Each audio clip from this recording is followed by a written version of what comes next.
Hello friends, ഡോക്കറിൻ്റെ പുതിയൊരു വീഡിയോയിലേക്ക് എല്ലാവർക്കും സ്വാഗതം. നമ്മൾ ഈ വീഡിയോയിൽ ഡോക്കർ ഇൻസ്റ്റലേഷനാണ് പഠിക്കുന്നത്. ഇതിപ്പോൾ ഞാൻ വിൻഡോസിലാണ് കാണിക്കുന്നത്. നിങ്ങൾക്ക് മാക്കോ ലിനക്സോ ആണെങ്കിലും നിങ്ങൾക്കിത് ഇൻസ്റ്റലേഷന് ഒരുപോലെ തന്നെ ചെയ്യാൻ പറ്റും. നമുക്ക് ആദ്യം ഡോക്കർ എന്താണെന്ന് പറയാം. ഡോക്കർ എന്ന് പറഞ്ഞാൽ ഒരു ഓപ്പൺ പ്ലാറ്റ്ഫോമാണ്. നമുക്ക് ആപ്ലിക്കേഷൻ ഡെവലപ്പ് ചെയ്യാനും ഷിപ്പ് ചെയ്യാനും റൺ ചെയ്യാനും ഉപയോഗിക്കുന്ന ഒരു പ്ലാറ്റ്ഫോമാണ്. ഇതിൻ്റെ പ്രത്യേകത എന്താണെന്ന് വെച്ച് കഴിഞ്ഞാൽ, നമ്മൾ സാധാരണ ആപ്ലിക്കേഷൻ ചെയ്യുമ്പോൾ നമ്മൾ ഇൻഫ്രാസ്ട്രക്ചർ പറ്റി ബോധേഡാണ്. ഇതെന്ത് ചെയ്യുന്നത് വെച്ചാൽ നമ്മുടെ ആപ്ലിക്കേഷനെ ഇൻഫ്രാസ്ട്രക്ചറിൽ നിന്ന് സെപ്പറേറ്റ് ചെയ്യും. അതുകൊണ്ട് എന്താ ഗുണമെന്ന് വെച്ചാൽ, നമുക്ക് ആപ്ലിക്കേഷൻ വളരെ എളുപ്പത്തിൽ നമുക്ക് ഡെലിവറി ചെയ്യാൻ പറ്റും. അതാണ് ഇതിൻ്റെ ഏറ്റവും വലിയ അഡ്വാൻറ്റേജ്. ഇനി ഡോക്കറിൻ്റെ ഏറ്റവും വലിയ പ്രത്യേകത, നമുക്കൊരു കോഡ് റൈറ്റ് ചെയ്യുന്നത് തൊട്ട് അത് പ്രൊഡക്ഷനിൽ എത്തുന്നവരെയുള്ള ആ ഒരു ടൈം, അതിലുണ്ടാകുന്ന ഡിലേ ടൈം ഡിലേ നമുക്കത് കുറയ്ക്കാൻ പറ്റും. ഇപ്പോൾ ഡോക്കറിൻ്റെ കൺസെപ്റ്റ് മൂന്നായിട്ട് പറയാം. ഇത് നമ്മൾ ആദ്യം ഒരു ഡോക്കർ ഫയലാണ് ക്രിയേറ്റ് ചെയ്യുന്നത്.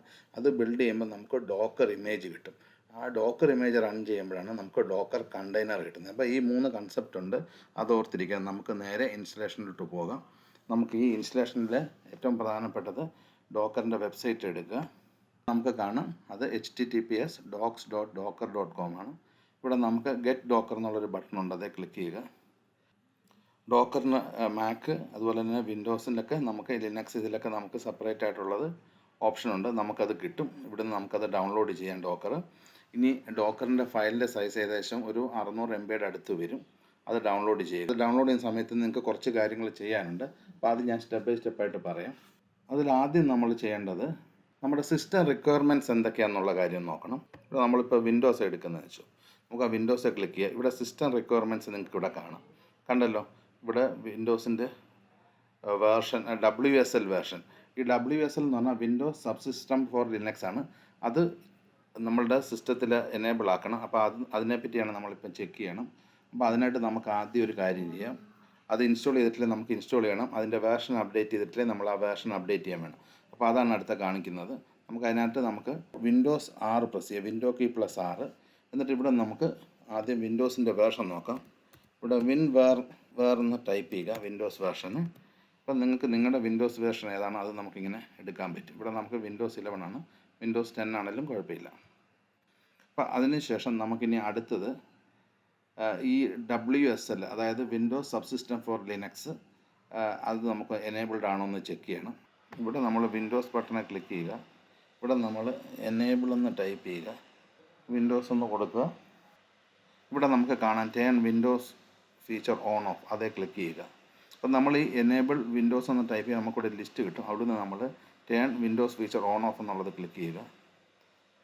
അപ്പോൾ ഇവിടെ നമ്മൾ എന്താ ചെയ്യേണ്ടതെന്ന് വെച്ച് കഴിഞ്ഞാൽ, നമ്മൾ ഈ ലിസ്റ്റിൽ നിന്ന് താഴോട്ട് പോവുക. ഇപ്പം നമുക്കിവിടെ ഇവിടെ നമുക്ക് വിൻഡോസ് സബ്സിസ്റ്റം ഫോർ ലിനക്സ് എന്നുള്ളത് ടിക്ക് ചെയ്യുക. എന്നിട്ട് ഇവിടെ നമ്മൾ ഓക്കെ കൊടുക്കുക. ഇപ്പോൾ അത് റീസ്റ്റാർട്ട് ചോദിക്കും. ഇപ്പോൾ ഞാൻ ഓൾറെഡി ഇൻസ്റ്റാൾ ചെയ്തുകൊണ്ട് അല്ലെ റീസ്റ്റാർട്ട് ചെയ്യുക. റീസ്റ്റാർട്ട് നമുക്കിപ്പോൾ ചെയ്യേണ്ട കാര്യമില്ല. നമുക്ക് കുറച്ച് കാര്യങ്ങളുടെ ചെയ്യാനുണ്ട്. അതിന് ശേഷം നമുക്ക് റീസ്റ്റാർട്ട് ചെയ്യാം. അടുത്തത് നമ്മൾ ചെയ്യേണ്ടത്, ഈ വിർച്വലൈസേഷന് എനേബിൾ ചെയ്യണം ബയോസിൽ. അതിനായിട്ട് നമ്മൾ ചെയ്യേണ്ടത്, നമ്മളുടെ Ctrl+Shift+Escape പ്രസ് ചെയ്യുക. Ctrl+Shift+Escape. ഇപ്പം നമുക്ക് ടാസ്ക് മാനേജർ കിട്ടും. ഈ ടാസ്ക് മാനേജറിൽ നിന്ന് നമ്മൾ ഈ CPU പെർഫോമൻസ് ബട്ടൺ അമർത്തുക. ഇവിടെ നമുക്ക് കാണാം, പെർഫോമൻസ് ബട്ടൺ അമർത്തുമ്പോൾ നമുക്ക് ഈ CPUവിൻ്റെ പെർഫോമൻസ് കാണാം. അതുകൂടാതെ താഴെ കുറേ ഓപ്ഷൻ നിങ്ങൾക്ക് കാണാം. ഇവിടെ നമുക്ക് വിർച്വലൈസേഷൻ എനേബിൾഡ് ആണെങ്കിൽ എനേബിൾഡ് കാണും. അപ്പോൾ ഇത് ഉറപ്പ് വരുത്തുക, വിർച്വലൈസേഷൻ എനേബിൾഡ്, അല്ലെങ്കിൽ നിങ്ങൾ വിർച്വലൈസേഷൻ എനേബിൾഡ് ആക്കുക. അതിനുശേഷം നമുക്ക് ഇനി ഡബിൾ ക്ലിക്ക് ചെയ്ത് നമ്മുടെ ഇൻസ്റ്റലേഷൻ സ്റ്റാർട്ട് ചെയ്യാം. ആ ഫയല് ഇൻസ്റ്റലേഷന് ശേഷം നമുക്കത് റീസ്റ്റാർട്ട് ചെയ്താൽ നമ്മുടെ ഡോക്കർ റെഡി ആയിട്ടുണ്ടാകും. നിങ്ങൾ ഡോക്കർ ഇൻസ്റ്റലേഷൻ സക്സസ് ആയ ശേഷം നിങ്ങൾക്ക് ഇവിടെ ഡോക്കറിൻ്റെ ഒരു ഷോർട്ട് കട്ട് കീ ഇവിടെ വരും. അതുപോലെ തന്നെ നമുക്ക് ഡോക്കറിൻ്റെ വേർഷന് ചെക്ക് ചെയ്യണം. അതുപോലെ തന്നെ WSLൻ്റെ കാര്യമുണ്ട്. നമ്മൾ ആദ്യം ഇവിടുന്ന് കമാൻഡ് പ്രോംപ്റ്റ് എടുക്കുക. അടുത്ത് നമ്മൾ ഡോക്കറിൻ്റെ വേർഷന് WSLൻ്റെ വേർഷൻ നമുക്ക് എങ്ങനെ ചെക്ക് ചെയ്യുന്നത് വെച്ച് കഴിഞ്ഞാൽ, WSL-V എന്ന് കൊടുത്താൽ മതി. അതുപോലെ ഡോക്കറിൻ്റെ വേർഷൻ കാണണമെന്നുണ്ടെങ്കിൽ നിങ്ങൾക്ക് Docker-V എന്ന് കൊടുത്താൽ മതി. ഡോക്കറിൻ്റെ വേർഷൻ നിങ്ങൾക്ക് കിട്ടും. ഇപ്പോൾ നിങ്ങളുടെ ഡോക്കർ റെഡി ആയിട്ടുണ്ട്. നമുക്കിനി ആപ്ലിക്കേഷൻ ബിൽഡ് ചെയ്ത് ഷിപ്പ് ചെയ്ത് റൺ ചെയ്യുന്നത് എങ്ങനെയാണെന്നുള്ളത് അടുത്ത വീഡിയോയിൽ പഠിക്കാം.